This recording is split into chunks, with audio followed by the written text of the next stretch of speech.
दोस्तों अस्सलाम वालेकुम। आज हमारी वीडियो के 3 मौज़ूआत हैं। सबसे पहले तो आपको हम कुछ इत्तला देंगे, एक अच्छी ख़बर देंगे पब्लिक अकाउंट कमेटी की तरफ से। दूसरा जो मौज़ू है हमारा तोशाखाना से मुतल्लिक है, और तीसरा मौज़ू है इमरान ख़ान पर जो हमला हुआ उसमें आज तक अभी तक जो पुलिस की तरफ से बेक़ैदगियाँ हुई हैं, बेज़ाब्तियाँ हुई हैं, उस पे हम थोड़ी सी तफ़सीली गुफ्तगू करेंगे। तो चलो चलते हैं पहले मौज़ू की तरफ। आज पब्लिक अकाउंट्स कमेटी ने ये फ़ैसला किया है कि सरकारी सतह पे सरकारी मुलाज़मीन, ब्यूरोक्रेट्स और वज़रा, वज़ीर आज़म और सियासतदानों को किसी किस्म की मुफ्त हज की सहूलत नहीं दी जाएगी। न ही खुदाम और दीगर अफराद जो है वो हुकूमती ख़र्च पे भेजे जाएंगे। तो ये इस तरीके से इनकी कोशिश है कि जी किस तरीके से अखराजात गैर तरक्याती अखराजात कम किए जाएँ। तो और ये मुफ्त सहूलत क्योंकि गलत इस्तेमाल हो रही थी, तो ये अच्छी बात हुई है कि इस पे कदम उन्होंने लगा दी है। और साथ में अगर अल्लाह करे कि हमारी पब्लिक अकाउंट्स कमेटी को तौफीक हो और ये जो हमारी भारी भरकम सफारत खाने हैं जहाँ पे अमूमन सियासतदानों ने और ब्यूरोक्रेट्स ने अपने रिश्तेदारों को एकोमोडेट किया हुआ है, इस पे भी एक नज़र वो नज़रसानी करें और इनसे इजाफ़ी अमला जो है या बुला लिया जाए या कम से कम ज़रूरी अमला रखा जाए वहाँ पे।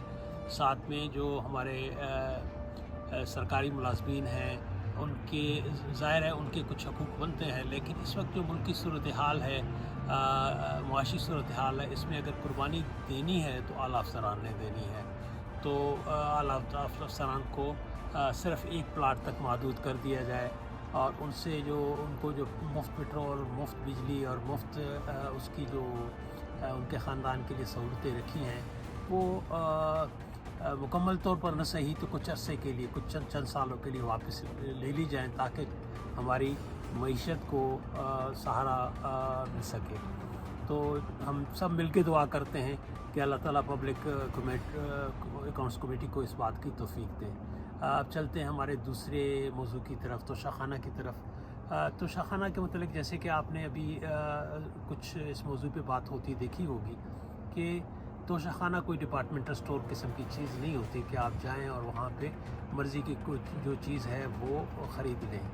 बुनियादी तौर पे जब कानून बनाया गया तो उसमें सिर्फ ये गुंजाइश रखी गई कि जब जिन अफसरान को या जिन सियासतदानों को या जिन हुक्मरानों को तोहफ़े मिलते हैं, अगर उनमें से कोई चीज़ उनको ज़ाती ज़रूरत के लिए चाहिए हो तो वो तोहफ़े की कीमत अदा करके अपने पास उसको उस पे उसको दस्तरस में रखने का उसको हक़ हासिल कर सकें।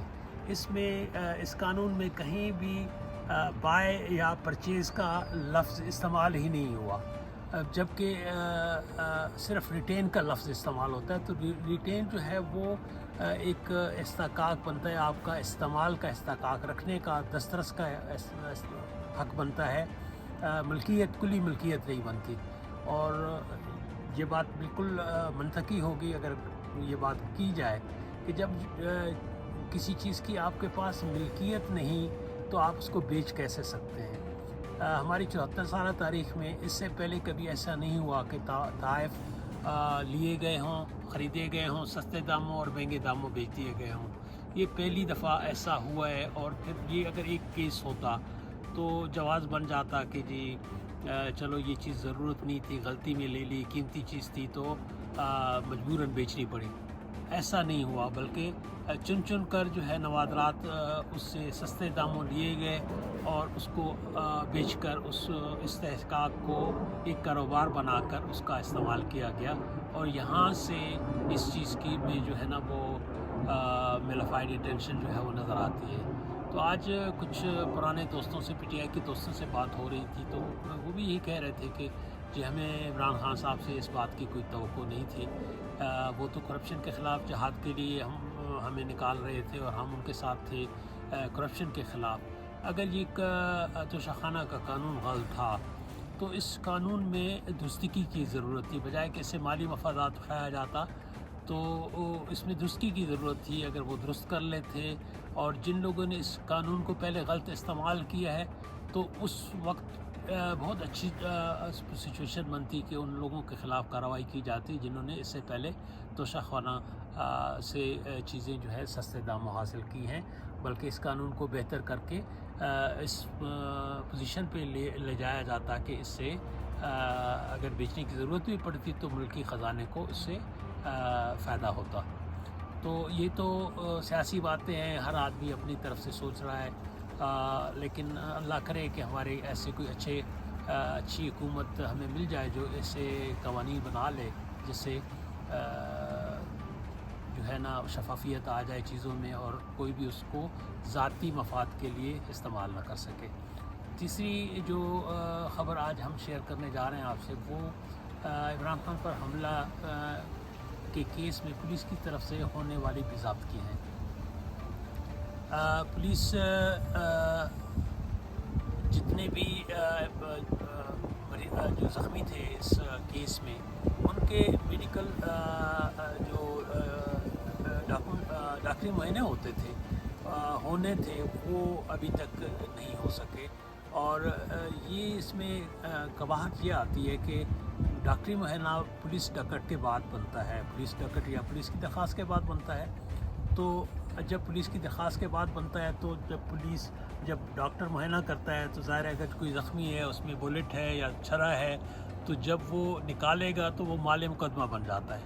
وہ بعد میں فرینزنگ کے لیے لیبارٹری میں جاتا ہے اور اس کو حملہ آور کے اس سے استعمال کرنے والے کے ہتھیار کے ساتھ ان کا موازنہ کیا جاتا ہے. تو یہ اب جب مال مقدمہ ہی نہیں ہے، وہ چھرے ہی نہیں ہیں، وہ بلٹ ہی نہیں ہے، میڈیکل ڈاکٹری معائنہ ہی نہیں ہے، تو حملہ آور اگر پکڑے بھی جائیں تو سزا کیسی ہوگی، قانونی طور پہ کیس کیسے بنے گا. اس کیس میں کو ہمیشہ پرانے ہمارے کیسوں کی طرح یہ گم و گو کا شکار ہی رہے گا. تو یہ چیزیں اب تک سامنے آئی ہیں اور ہماری کوشش ہوگی کہ ان موضوعات پہ جب بھی کوئی نئی چیز آتی ہے ہم آپ کے ساتھ اسے شیئر کرتے رہیں. اور ہماری ویڈیو میں اگر آپ کو کوئی چیز قابل اعتراض نظر آتی ہے، باعث نظر آتی ہے، تو آپ اپنے کومنٹس میں اس کا اظہار کر سکتے ہیں. ہم آپ کی فیڈ بیک سے انشاءاللہ تعالیٰ اپنے معیار کو بہتر کرنے کی کوشش کریں گے. اس کے ساتھ ہی آپ سے اجازت چاہتے ہیں. اللہ حافظ.